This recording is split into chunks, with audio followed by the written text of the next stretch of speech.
किल्ल्यावर आहे, कासा बेटावर आहे आणि हा पण बेटावर होता जंजिरा किल्ला. हा जवळ आहे, जमिनीपासून हा खूप जवळ आहे, तर जमिनीपासून खूप आतमध्ये आहे. तो तिथं पण आपली बोट जाईल, पण आता नाही, आता समुद्र खवळलेला आहे. फक्त मार्च एंडिंग मध्ये जाऊ शकतो. तिथून बोटी चालू आहे, तो पण बघायला लागेल. समुद्र खवळला असेल तर ते लोक जात नाही पद्मदुर्गावर. आणि याचं जे आता आपण जे रॅम्पोर्ट चाललोय, ह्याचं इनॉग्रेशन 13 तारखेला झालेलं आहे. 13 मे. अच्छा. महाराष्ट्र राज्याचे मंत्री नितीन राणे साहेब आणि सुनील तटके साहेब यांच्या हस्ते झालेलं आहे इनॉग्रेशन.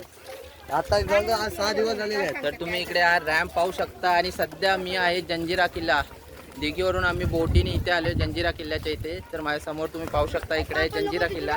आणि सर्व जे माणसं आहेत तेवढे आम्ही एकत्र आलेलो आहोत. आणि जाताना त्याच बोटीने. आणि आजचे आमचे गायडन्स करणार. दादा तुमचं नाव सांगा ना जरा. माझं जितेश. आणि राहणारे कुठे? इकडेच आहेत दिघी काय? कोलीवाडा, राजमाता बोटीचे मालक. आणि हे आहेत दादा जितेश दादा, राजमाता बोटीचे मालक. आणि इकडे त्याने आपली बोट इथे पार्किंगसाठी थांबवलेली आहे. तर पाहू शकता तुम्ही.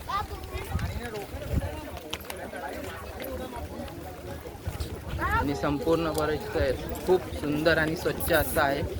स्टार्टिंगला जेव्हा आपण यायचो, जेव्हा मुरुडवरून, तेव्हा किल्ल्यात जाण्याची एंट्री जेव्हा फ्रंट साईडला होती.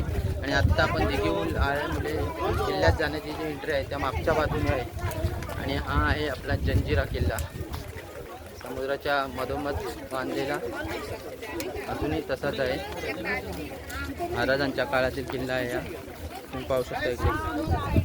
खरंच खूप सुंदर असा परिसर आणि सुंदर समुद्राच्या मध्येच बसलेला जंजिरा किल्ला. तर तुम्ही पण या आणि नक्कीच भेट द्या.